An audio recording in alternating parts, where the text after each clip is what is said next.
An empty house. 2 cups of tea still warm. A faint whisper echoing through the hallway. But when the sheriff stepped inside, what he saw was something no living soul should ever witness. If you want to know the chilling truth and hear how this night ended, subscribe now and drop your theory in the comments. Because once you learn the secret behind that closed door, you'll never sleep the same again. Rain was pounding on the tin roof when the scream tore through the night. Not the kind of scream you hear from a horror movie on TV, but the kind that makes your bones lock in place. Neighbors swore they saw lights flicker inside the old White House at the edge of Marlowe Street, the one no one visited anymore. But by the time the police arrived, the windows were dark, the door locked, and the rain had washed away the footprints. Inside, the scent of jasmine still lingered, faint, exotic, almost out of place in this small American town. It was a smell Mrs. Latta always wore, a Thai widow who had moved here 15 years ago with her young daughter, Molly. She ran a tiny Thai food stall at the Saturday market, known for her warm smile and spicy papaya salad that made locals sweat and laugh. Nobody in town could imagine her having enemies. Nobody thought they'd ever see her name in a police report. The sheriff stood in the middle of her kitchen that night, staring at the overturned chair and the half-finished cup of lemongrass tea. The tea was still warm, and yet there was no sign of her anywhere. The only thing they found was a streak of dark red on the floor, leading toward the locked pantry. Molly swore she hadn't been home. She said she'd been at the Thai Buddhist temple 2 towns over, helping prepare food for the monks.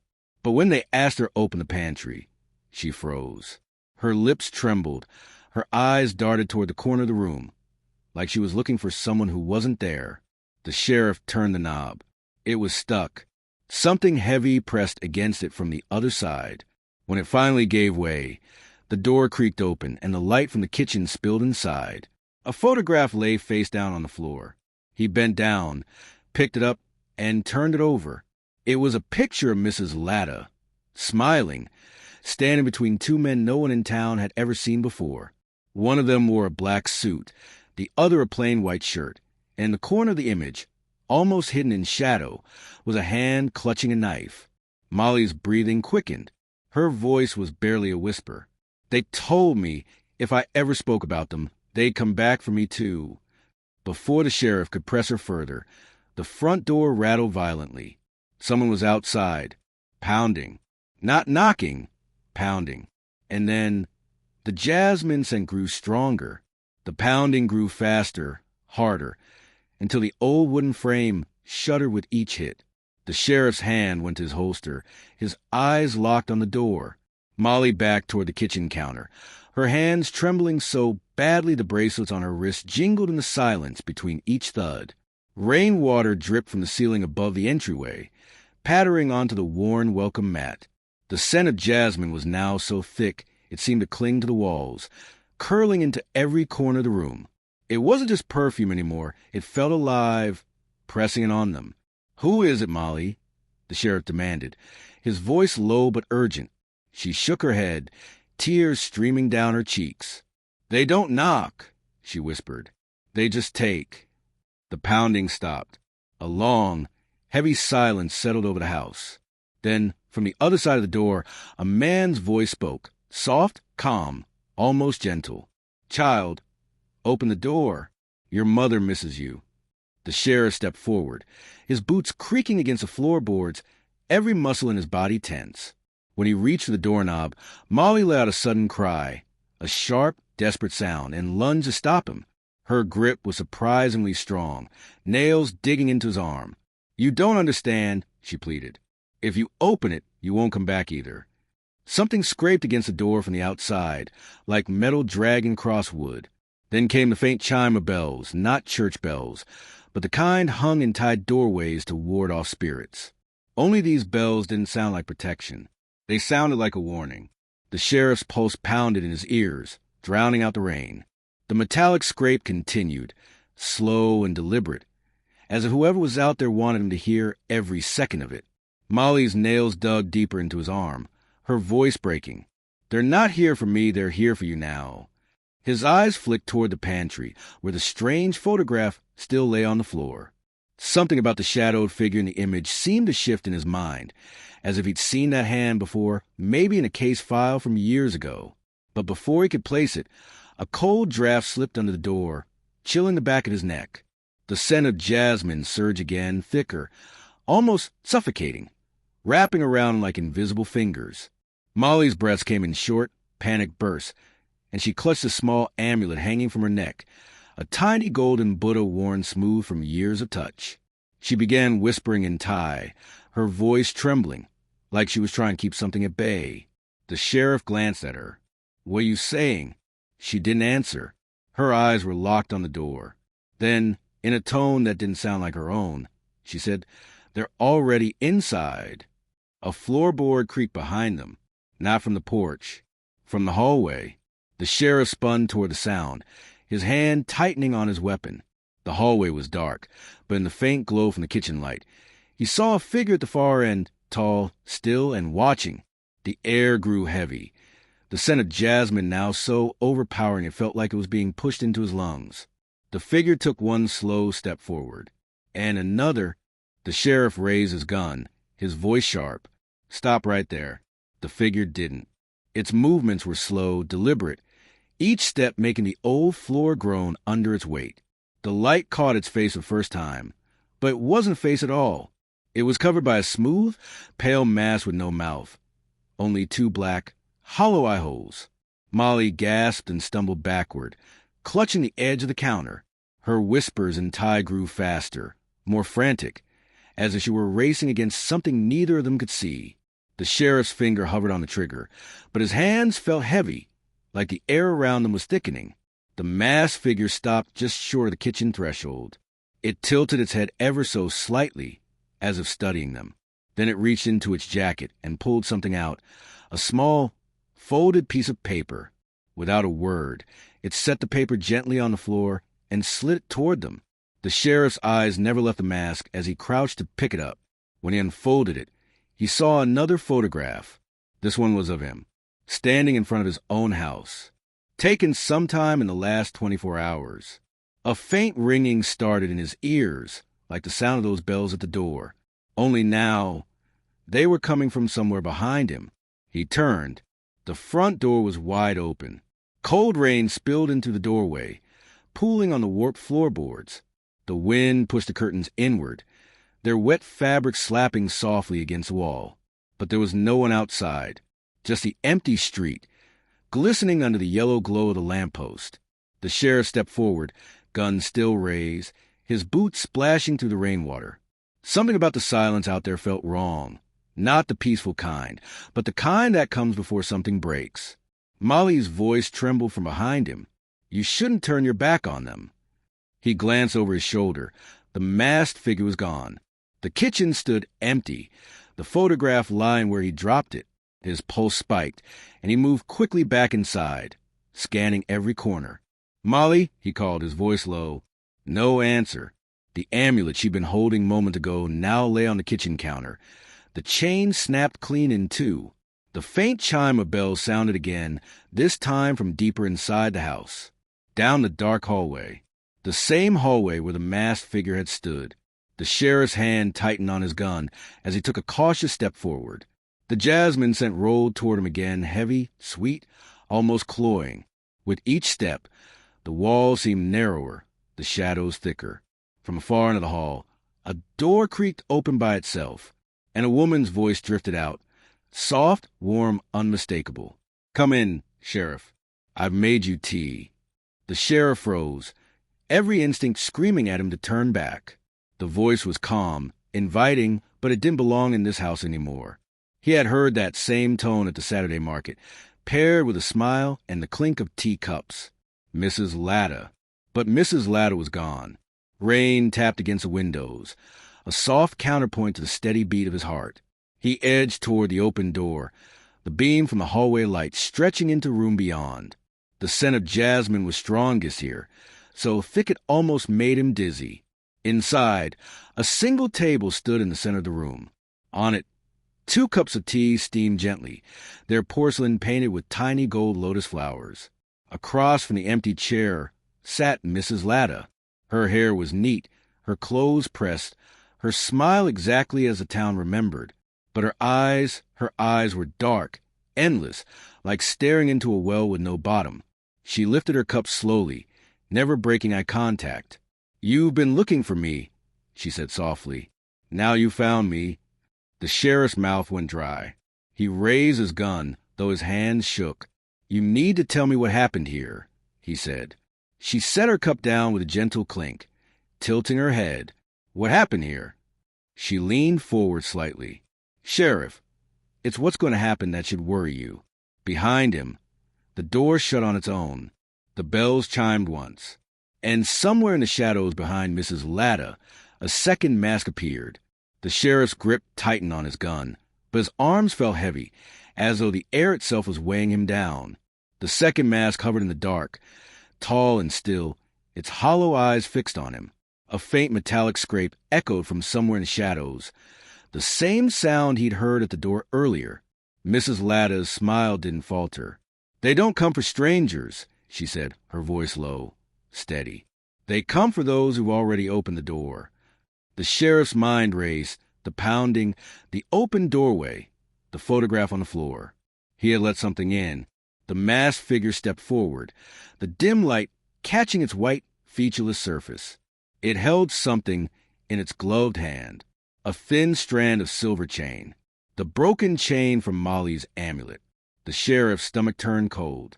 "Where's the girl?" he demanded, his voice sharper now. Mrs. Latta's gaze softened almost pityingly. "She's where you're going," she said.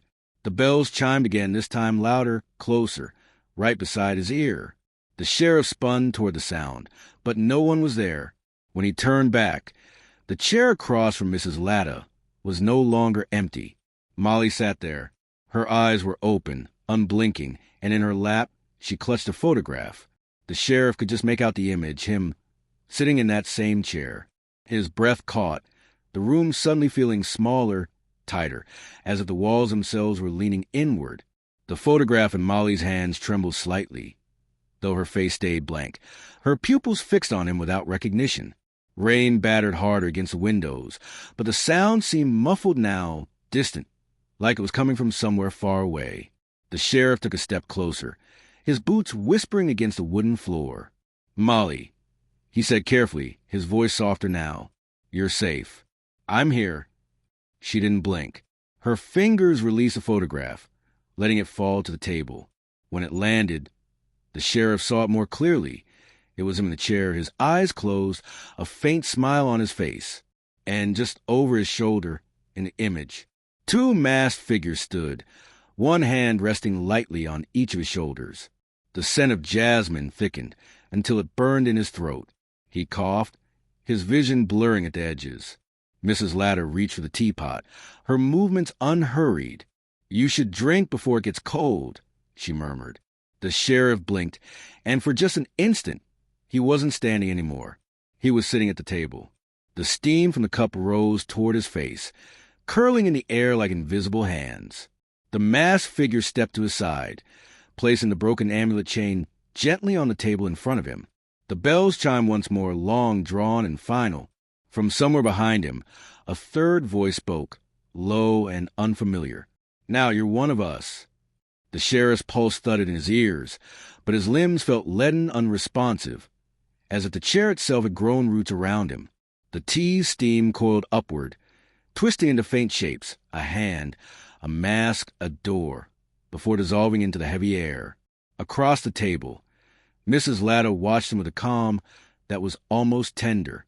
The masked figure at his right placed a gloved hand on his shoulder. It was cold, not like ice, but like earth after rain, damp, heavy, ancient. From the shadows behind her, the second mask emerged, stepping forward with slow, deliberate movements. In its hand, it held another photograph. The sheriff's throat tightened when he saw it. This time, the image was not him, but his own home. And through the front window in the picture, two small silhouettes could be seen standing inside. His children. The sheriff's voice cracked as he tried to stand. "What do you want from me?" Mrs. Latta's expression didn't change. "It isn't about what we want," she said softly. "It's about what you've already given." The bells rang again, sharper now, as though they were right above his head.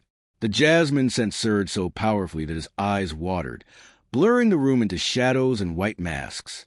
Through the haze, Molly's small voice finally broke the silence. "It's too late, Sheriff." Somewhere far away, a door slammed, and in that instant, the rain stopped.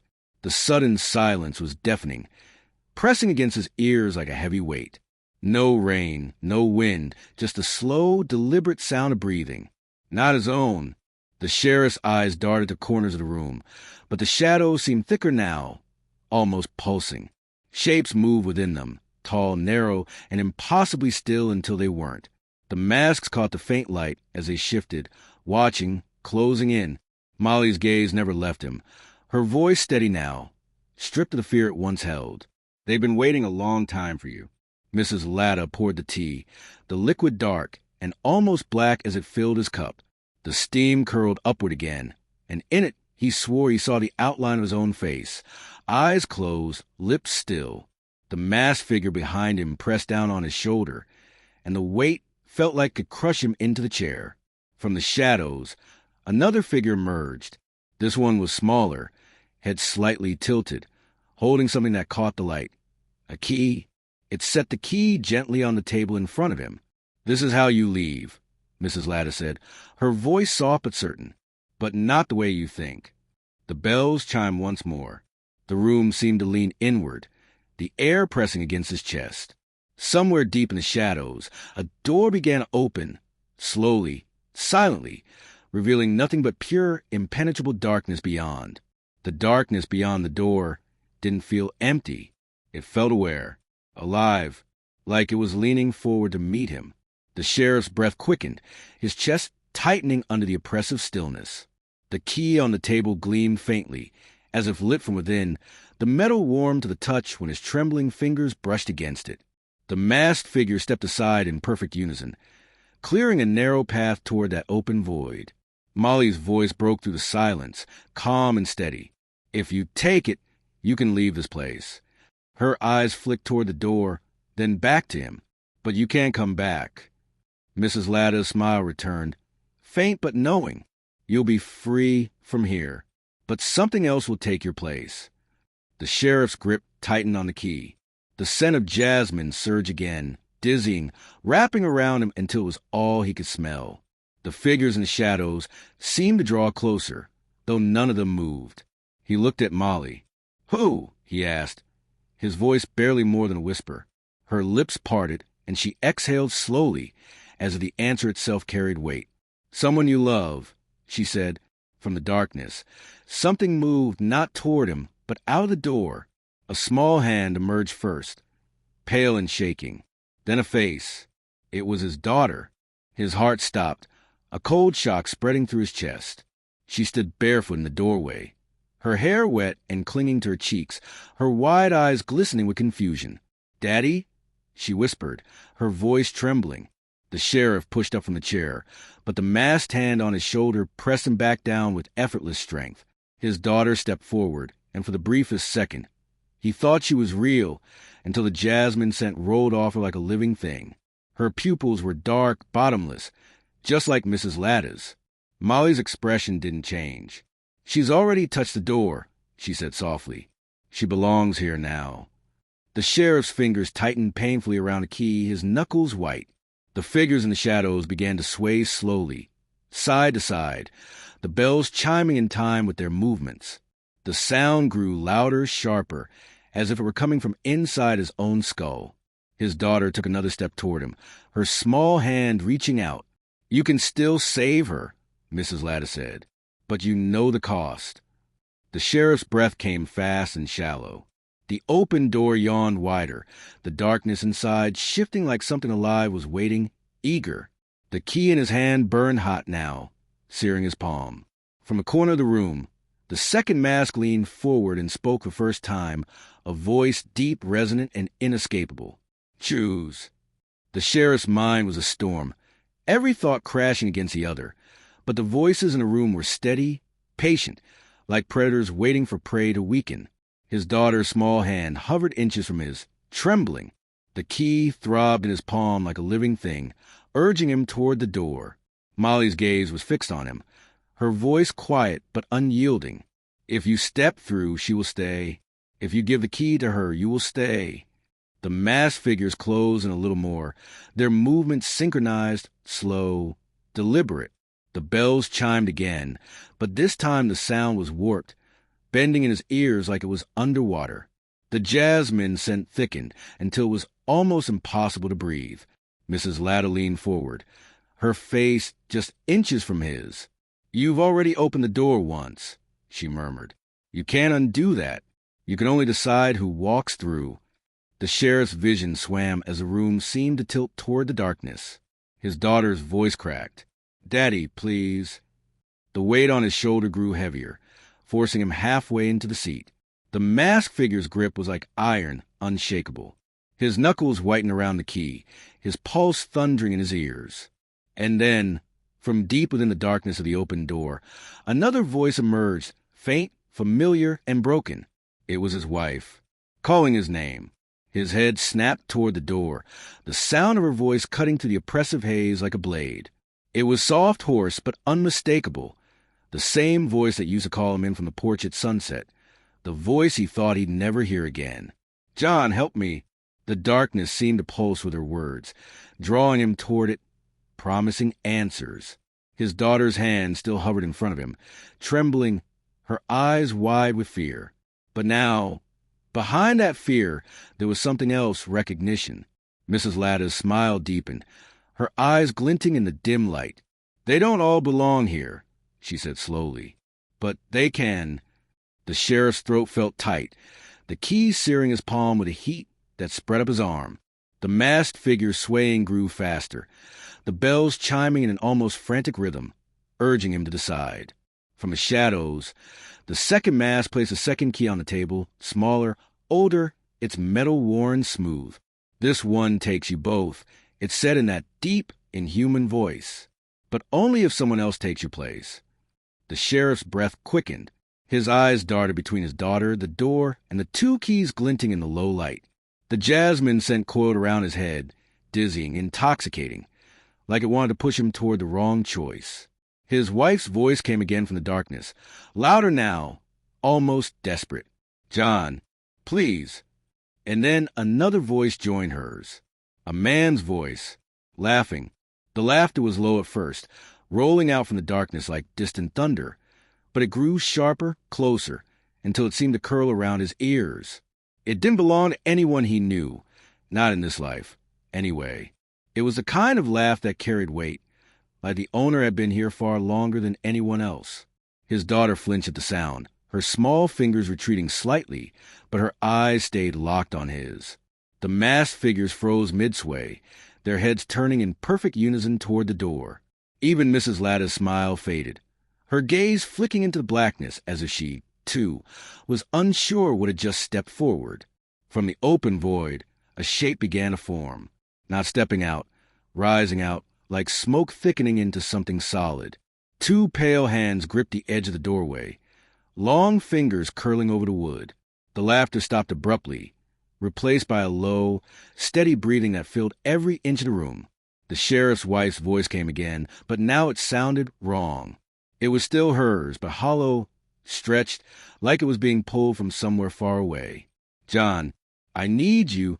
Molly's voice was barely a whisper. "It's not her anymore." The thing in the doorway leaned forward just enough of the light to catch its face. Only there was no face, just a perfectly smooth surface, like porcelain, featureless except for a faint crack running from the top to the bottom. Through that crack, something inside it was moving. The sheriff tightened his grip on the key. Both keys. His pulse pounded so hard he thought his ribs might crack. Then the faceless figure spoke, its voice deep and layered, as if more than one person was speaking at once. "Decide or I will." The sheriff's breath came in shallow pulls, his mind clawing for a way out that didn't exist. Both keys felt heavier now, dragging his hands toward the table as though they belonged there, as though the decision wasn't his to make anymore. The room seemed to tilt toward the doorway, every shadow stretching in its direction, drawn to the faceless thing that waited. His daughter's trembling hand reached for him again. "Daddy," she whispered, her voice so small it barely cut through the humming in his ears. Behind her, the masked figure stood unnaturally still, the bells silent now, as if they too were holding their breath. Mrs. Latta's voice returned, quieter, almost gentle. One key opens a way for her and closes it for you. The other takes you both, but leaves someone you love in your place. Her eyes flicked briefly toward the photograph still on the table. The one of his home, his children framed in the window. The faceless figure took a step forward, the crack in its mask widening with a faint, sickening sound. From inside, something moved again, restless, impatient. Its many-layered voice rolled out, pressing against the skull. Choose. Now. The sheriff's heart slammed in his chest. He could feel the heat of his daughter's presence, the pull of the dark doorway, the weight of every eye, masked and unmasked, fixed on him. His wife's distorted voice floated from the blackness one final time. John, don't leave me. He closed his eyes. The jasmine sent thickened to the point of choking, the air growing hot and thin. One key slipped from his grasp and struck the table with a sharp metallic ring. Every figure in the room leaned forward, the sheriff's fingers tightened around the remaining key. And then he stood. The chair scraped against the wooden floor, the sound slicing through the stillness like a blade. The masked hand on his shoulder didn't try to stop him this time. It simply lingered there for a moment, then withdrew, as if whatever decision he had made was already known. He stepped around the table slowly, every eye following him. His daughter stayed frozen in place, her small frame trembling, the low light casting her shadow long across the floor. The key in his grip pulsed faintly, almost in rhythm with his heartbeat. The darkness in the doorway seemed to swell, reaching toward him without moving, as though it could taste the choice he carried. The faceless figure tilted its head, the crack in its mask trembling, widening by the smallest fraction. He reached his daughter, crouching so they were eye level. Her eyes were wet, frightened, but somewhere deep in them was trust, the kind that had once made her run into his arms without hesitation. He brushed a damp strand of hair from her face. "You listen to me," he said quietly, his voice breaking. "Whatever happens, you keep your eyes closed." She nodded, a single tear slipping down her cheek. Mrs. Latta's voice floated behind him, soft but certain. "Once you turn it, there's no turning back." The sheriff rose, stepping toward the black doorway. The air grew warmer, the jasmine so strong it felt thick enough to drink. Every footstep echoed too loudly in the small room, as if time itself was stretching to watch. At the threshold, he paused. The faceless figure loomed just inside, the crack now open enough to glimpse what lay behind it. Something pale, shifting, endless. It leaned closer, its voice a deep whisper. "You've chosen well or poorly. It makes no difference to me." The sheriff's hand trembled as he lifted the key toward the lock that wasn't there.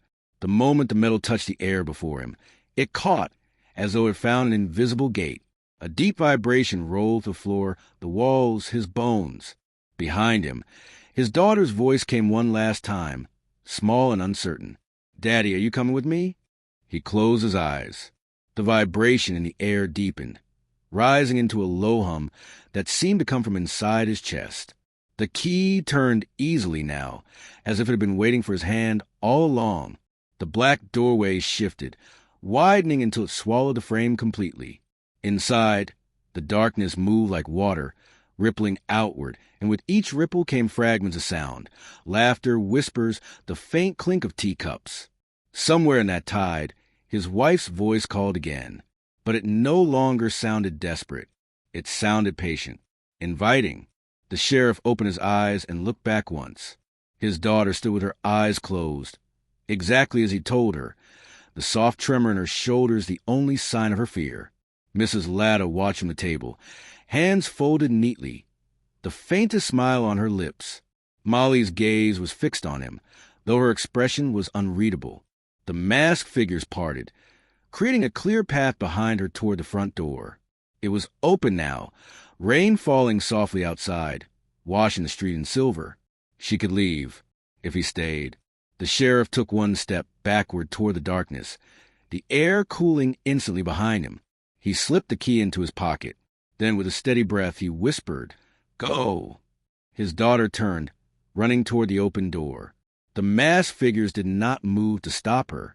Her footsteps faded into the rain, and for a brief moment, the room was utterly still. The faceless figure stepped forward until it filled his vision. The crack in its mask shuddered open, and the darkness inside surged outward, curling around him like smoke. The scent of jasmine was the last thing he knew before it swallowed him whole. When the rain finally stopped, the old white house at the edge of Marlowe Street was empty again. The front door stood ajar, swaying slightly in the wind, and in the center of the kitchen table, 2 cups of tea still steamed, waiting.